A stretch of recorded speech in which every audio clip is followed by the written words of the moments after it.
Hello everyone. Bharat Canada विवाद यहां पर एक नए मोड़ पर आ चुका है। देखा जाए तो डिप्लोमेटिक इम्यूनिटी को लेकर के जहां ट्रूडो के द्वारा एक बार फिर से भारत पर आरोप लगाए गए, वहीं पश्चिमी देशों के द्वारा भी भारत पर दबाव बनाने की कोशिश की जा रही है। वहीं भारत कहता है कि उसने वियना संधि का यहां पर पालन किया है। पूरा मुद्दा यहां पर क्या है, आज इसे हम समझने का प्रयास करेंगे। क्या है भारत कनाडा के मध्य यहां पर डिप्लोमेटिक इम्यूनिटी को लेकर विवाद, क्या है वियना संधि और उसमें किस तरीके से डिप्लोमेटिक को क्या क्या यहां पे छूट या आप कह सकते हैं कि विशेषाधिकार दिए गए हैं, उनको लेकर पूरा मामला समझते हैं।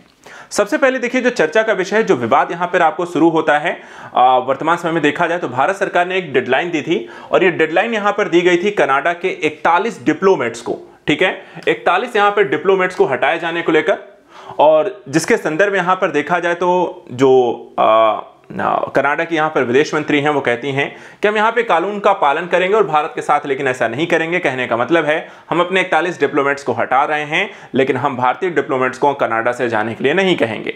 एक तरीके से राजनीतिक यहां पर देखा जाए तो राजनीतिक जो संबंध होते हैं उसे बनाए रखने के लिए दोनों ही देशों में दोनों ही देशों के यहां पर डिप्लोमेट्स का होना जरूरी है, जो कि यहां पर बातचीत को बढ़ाए रखने का काम करते हैं। लेकिन जिस तरीके से यहां पर देखा जाए जो स्थिति है वर्तमान समय में, वो यहां पर चर्चा का विषय बनी है।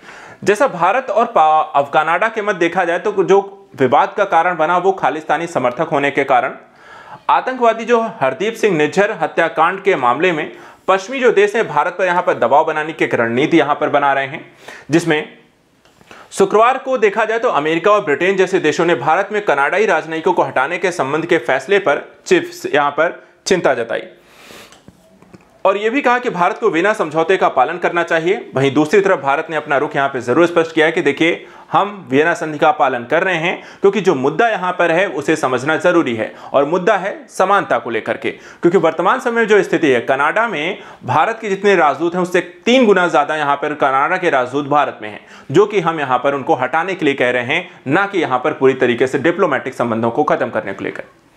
भारत के देखिए यहां पे जो रुख है पूरी तरीके से स्पष्ट है। भारत ने कहा है कि वो राजनयिक उपस्थिति में समानता की मांग करता है और यहां पर उसी को लागू कराने की बात करता है, क्योंकि भारत ने कनाडा के राजनयिकों की उपस्थिति में समानता की जो मांग की है वो इस तरीके से कि कनाडा में देखा जाए तो भारतीय राजनयिकों की जो संख्या है वो केवल 21 है।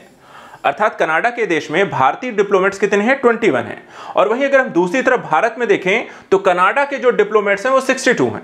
अर्थात ये देखा जाए तो एक तरीके से 3 गुना यहां पर आपको डिप्लोमेट्स हैं। इसे देखते हुए भारत सरकार ने जो अतिरिक्त राजनयिक हैं, जो कि देखा जाए तो टोटल यहां पे 41 राजनयिक एक्स्ट्रा यहां पर हैं, उसे ही भारत सरकार ने यहां पर वहां कहा था कि आप उन्हें वापस बुला ले। और कुल मामला यहां पर यही है और भारत ने चेतावनी देकर बोला था अगर वो डिप्लोमेट्स को यहां पर जो कनाडा के हैं, जो अतिरिक्त राजनयिक हैं, उन्हें यहां पर हटाते नहीं हैं तो उन डिप्लोमेट्स के और उनके परिवार को कूटनीतिक जो सुरक्षा यहां पर है वो नहीं दी जाएगी।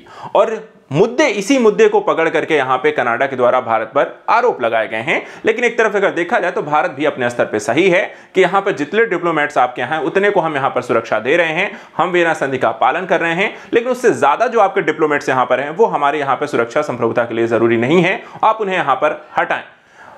अब आइए यहां पे समझते हैं कि जो मुद्दा यहां पे गर्मा गर्मी हुई है, जो वियना संधि को लेकर जो चर्चा का एक विषय बना है, वियना संधि यहां पर क्या है। देखिए, वियना जो संधि है ये राजनयिक संबंधों पर 1961 में इसे कह सकते हैं कि वियना संधि को संयुक्त राष्ट्र की एक संधि के रूप में कुछ सामान्य सिद्धांतों और नियमों को यहां पर लागू करने के लिए बनाया गया था कि कैसे एक दूसरे के राजनयिक प्रतिनिधियों के साथ व्यवहार किया जाएगा, कैसे दोनों देशों के मध्य जो दोस्ताना संबंध को बनाने, उन्हें बातचीत करने का एक चैनल स्थापित करने के लिए इन राजनयिक संबंधों को डिप्लोमेट्स के लिए यहां पर आपको एक सुरक्षा प्रदान की जाएगी। इन सिद्धांतों में देखा जाए जो जरूरी पहलुओं को शामिल किया गया था, जैसे कि एक उदाहरण से देखिए कि राजनयिक प्रतिरक्षा सुरक्षा, इसके तहत कोई भी राजनयिक जिस भी देश में तैनात होगा उसे वहां के कानूनों और टैक्सों से छूट मिलती है, ताकि राजनयिक बिना किसी खतरे, डर या धमकी के आपको काम कर सके। अर्थात कि अगर कनाडा के जो राजनयिक हैं भारत में रहते हैं तो ना उन पर भारतीय कानून लागू होता है और ना ही वहां पर उन्हें टैक्स इत्यादि देना है, जिसके कारण वो अपने ही देश के लिए यहां पर बेफिक्र होकर काम कर सकते हैं। इसी तरीके से अप्रैल 1964 में इस संधि के तहत काम शुरू हुआ और 192 देशों ने इस संधि पर यहां पे हस्ताक्षर किए। भारत ने देखा जाए तो 1965 में इस संधि पर यहां पे हस्ताक्षर किए थे और वियना संधि के सिर्फ राजनयिकों पर ही देखा जाए तो आपको लागू नहीं होता है, बल्कि सैन्य अफसरों और सैन्य विभाग के आम कर्मचारियों पर भी देखा जाए तो यह लागू होता है। दूसरे देश के राजनयिक मिशनों में ये तैनात होते हैं, तो इस तरीके से यहां पर डिप्लोमेट्स, राजनयिक खुफिया विभाग, सैन्य खुफिया विभागों पर यह आपको लागू होता है। तो यह है आपकी वियना संधि।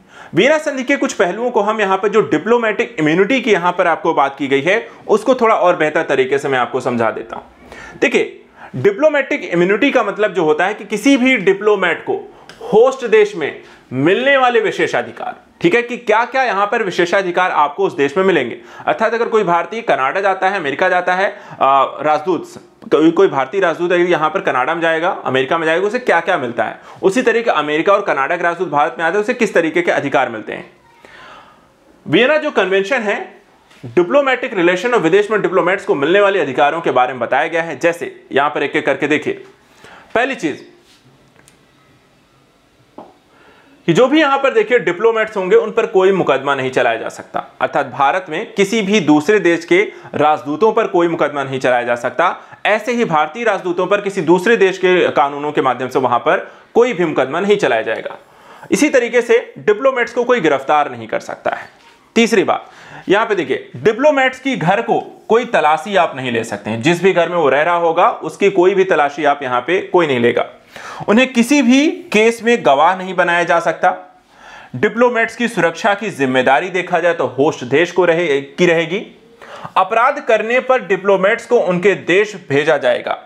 डिप्लोमेट्स पर उनके देश में ही यहां पर आपको कार्यवाही हो सकती है। तो इस तरीके से आप देखा जाए तो वो व्यक्ति पूरे खुले कह सकते हैं कि रणनीति के साथ आपके देश में यहां पे काम कर सकता है, लेकिन आपका देश उन पर किसी तरीके की कार्यवाही नहीं कर सकता है। और इसे यहां पर डिप्लोमेटिक इम्यूनिटी बोली गई है, जो वियना कन्वेंशन के माध्यम से दी गई है। चलिए जाते जाते यहां पे भारत कनाडा विवाद के टाइमलाइन को थोड़ा सा समझते हैं। जो पिछला यहां पर मुद्दा, जो चर्चा का विषय लगातार बना हुआ है, उसको भी चलते एक बार रिवीजन कर लेते हैं। देखिए, सबसे पहला जो मुद्दा उठा 18 सितंबर को, जब कनाडाई पीएम जस्टिन ट्रूडो यहां पर भारत में निज्जर की हत्या का आरोप लगाते हैं। कनाडा ने भारत के सीनियर डिप्लोमेट्स को यहां पर इसके बाद निकाल दिया। 19 सितंबर की बात आती है। 18 सितंबर को जब यहां पर कनाडा के द्वारा यह प्रक्रिया अपनाई गई, तो भारत ने भी कनाडा के एक सीनियर डिप्लोमेट्स को यहां पर से निकाल दिया। विदेश मंत्रालय ने कहा, कनाडा पर लगातार भारत के खिलाफ काम कर रहे खालिस्तानी गुटों को पनपने दे रहा है। और कनाडाई सरकार ने यहां पर उसके बाद ट्रैवल एडवाइजरी जारी की, जिसमें कहा कि जम्मू कश्मीर और मणिपुर जैसे इलाकों में जाने से बचें। एक तरीके से भारत ने ट्रैवल को लेकर के वहां पर उनके द्वारा एक एडवाइजरी जारी की गई कनाडाई नागरिकों को। उसके बाद 20 सितंबर को देखिए, 20 सितंबर को भारत ने कनाडा में रहने वाले अपने नागरिकों के लिए एडवाइजरी जारी की और भारत विरोधी एक्टिविटीज को देखते हुए वहां पर उनसे सतर्क रहने को कहा गया है।